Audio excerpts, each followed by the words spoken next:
Joining us now, State Senator Scott Surovell, Democrat, Fairfax. Senator, good to have you with us, man.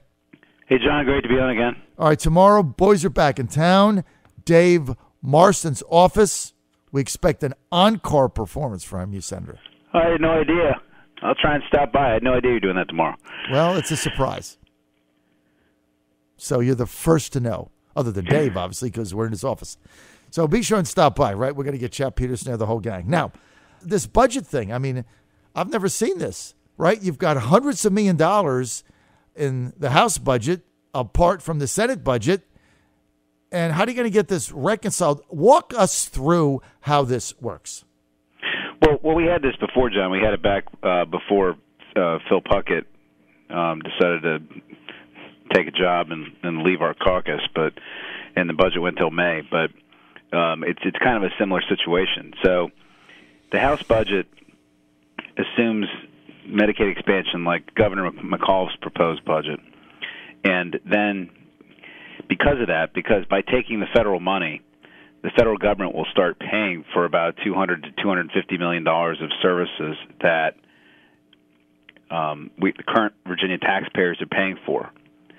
And so what that does is it frees up about $500 million over the biennium, over the 2-year budget period.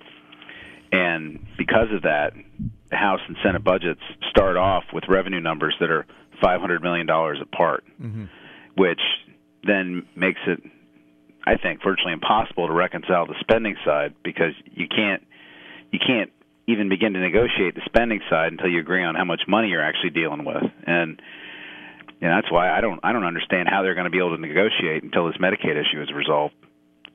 Okay, so $500 million in revenue, most of that is coming from two sources, right? The House bill, it's coming from the hospital assessment, if you will, which is there to fund Medicaid expansion, and the money you're going to get from the federal government for Medicaid expansion. Right. I mean, right now, the biggest things that Medicaid expansion would cover is, right now, Virginia taxpayers fund.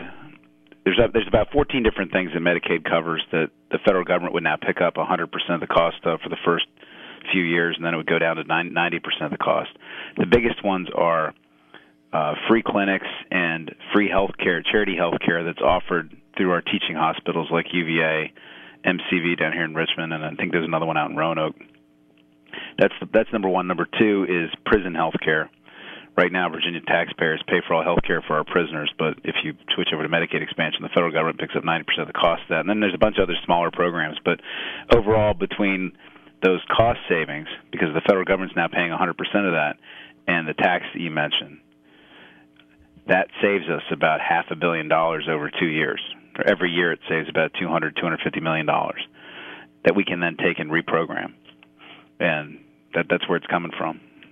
So you've got this $500 million revenue gap between the two budgets, and you really can't, like you said, you can't even get to spending. So you can't reconcile anything until Medicaid expansion is determined, right, one way or the other. So walk us through this. You need 21 votes in the Senate to get this. You're too short. You've got one Republican senator, Emmett Hanger, might go for an amendment so you can get to 2020 and Fairfax can break the tie. How does that work? No, that's inaccurate. So how does this work? Yeah, there's actually been a lot of inaccurate reporting about that. First of all, with regard to Emmett, I haven't talked to Emmett, but my understanding is, I talk to Emmett plenty, probably every day, but I haven't drilled down with him about this. But my impression is that he supports expanding Medicaid if the existing system has some reforms made to it, because the existing system is just gobbling up the entire budget. Medicaid has gone from I think 20% of our budget up to 30-some% over the last 20 years, and it's growing like crazy. And he thinks there's some reforms that are needed. I can't remember whether he supports the provider tax or not, but he does not. But anyways, Emmett supports a form of Medicaid expansion. You'll have to ask him exactly what that is, but the part that's really that has been misreported by several newspapers, including the AP, is that Justin Fairfax has no vote on this. The Constitution says that it takes a majority of elected senators to adopt a budget. So we need 2 Republican senators to cross over, and that's where the hang-up has been. There's not a second Republican senator yet who's been willing to support it.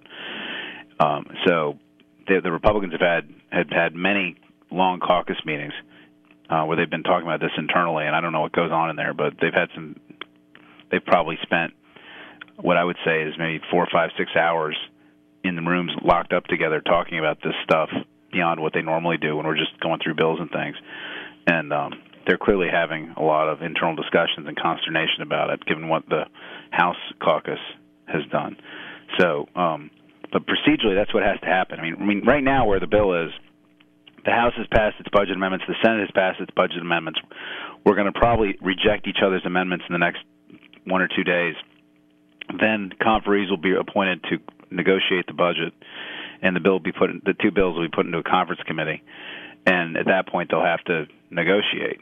But I just don't know how you negotiate when you start off half $1 billion apart. I mean, the Senate budget cuts out like $23 million of financial aid money for our colleges, probably another $10 or $20 million of operating money for colleges. It cuts out, a 2% state employee raise. It cuts out a 2% teacher raise.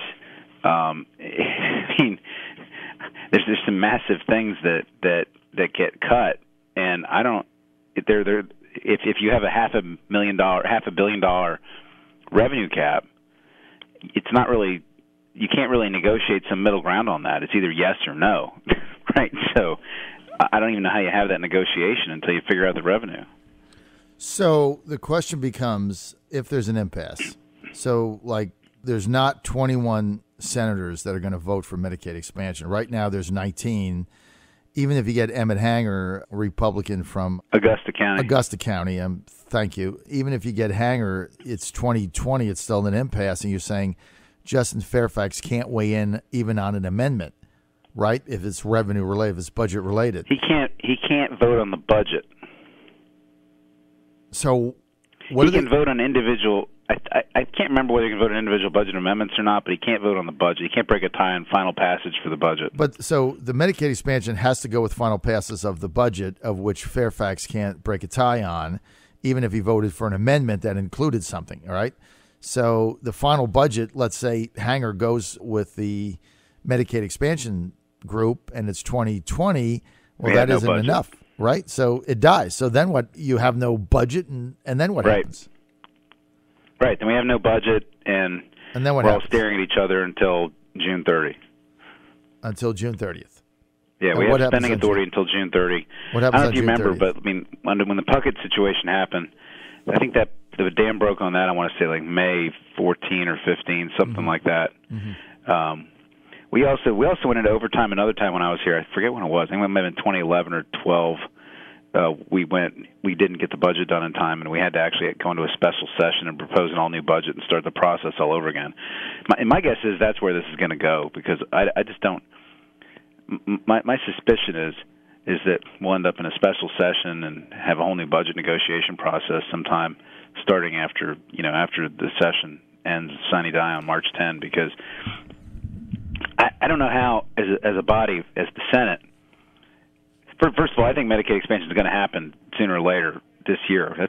That's pure speculation. I have no idea which person might flip. I have some ideas of likely people, but that's pure speculation. It's not based on any conversations or anything. But I don't know how our negotiating team can have a serious conversation pushing our priorities until we agree on that revenue piece. Mm-hmm. It seems to me you have to get that revenue piece locked down one way or the other. And then you can discuss the priorities, how to spend it. And then each body needs to say, okay, based on this revenue number, here's how we want to spend it, and then you negotiate instead of trying to have some negotiation where each side starts off $250 million a year apart from the beginning. I mean, I just don't. I think you lose all kinds of bargaining leverage if you do it that way. So I don't see how we negotiate right. You're on the John Fredericks Radio Network, Trucking the Truth Across America. We're with State Senate Democratic Senator Scott Surovell from Northern Virginia, from the Fairfax area.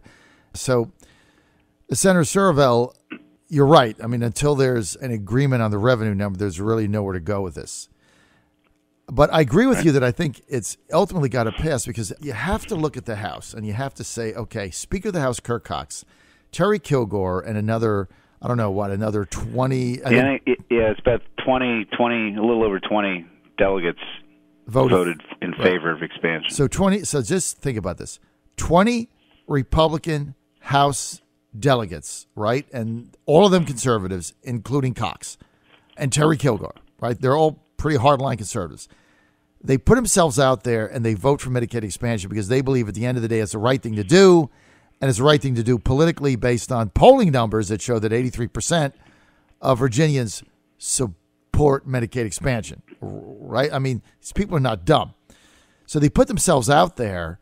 If they put themselves out there and this thing gets defeated, they have put themselves in a lose-lose situation. Every one of them will get primaried, and they have nothing to show for it. So why would they even put themselves in that position? I mean, I would have to think that the House caucus really thought this through. And so that's why I can't make a bet that it's not going to pass. I think they did. I mean, the House of Delegates has always been, I think, in general, more responsive to sort of public opinion. Right. I mean, that's the whole point of having a body that's elected every 2 years versus a body that's elected every 4. Right. And, these guys and women just ended up facing the voters last year. Right. They were out there campaigning, and they saw what happened. Right. I mean, we had more seats flip.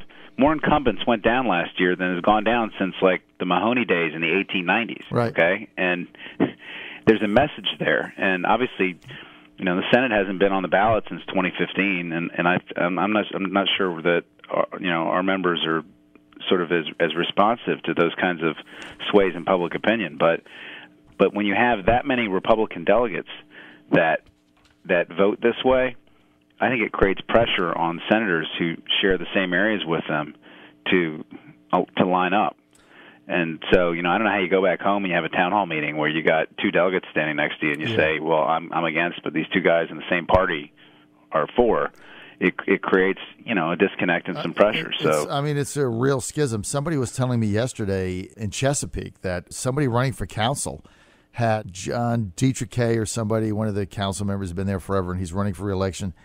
And he was doing a fundraiser with Chris Jones, who, of course, voted for Medicaid expansion, appropriations chairman, and he's out of the Chesapeake area. And so they canceled him, right? So Fredericks, running for city council, cancels Jones's fundraiser appearance because he doesn't want to deal with him getting booed off the stage for Medicaid expansion. There's a lot of risk here these Republicans delegates took with their own base in getting primary and just, what just happened. That one story I told, I'm sure there's hundreds of them out there.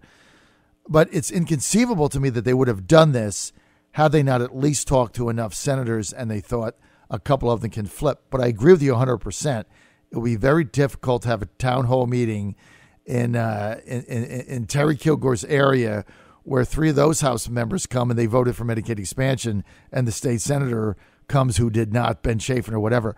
They have to figure this out. So that's why I think politically it's going to pass. I don't know how. I don't know what the answer is, but it's inconceivable to me that the House members would put themselves, the House leadership would put themselves at this level of risk without an end game. Right. They're usually pretty sophisticated about that, and I agree with you about that. I just think that's why I say I think it's just a matter of time, and you have a lot of people who've staked out a pretty clear position on this issue for the last 5 years, and I also just think it takes time for them to have conversations with their constituents to get comfortable themselves with voting a certain way. I think that's also partly what's going on. That's why I think we're heading into overtime, and this is going to get resolved probably Cox, late March or April or something. You're right. It'll probably be that. And Kirk Cox didn't aspire to Republican leadership and the speakership by falling off a turnip truck. I mean, this guy's pretty – I mean, you can't get in that position without being very politically astute. And, of course, he coached high school basketball like me, so I always think that high school basketball coaches are so far ahead of anybody else strategically. We'll see how it plays out. Scott Surovell, though, thanks for being with us, man. Great update. Hopefully we'll see you tomorrow. Senator Scott Surovell. Scott, if you want more information, where do people go? You can get me on Twitter at /SSurovell, Facebook /Surovell, website scottsurovell.org.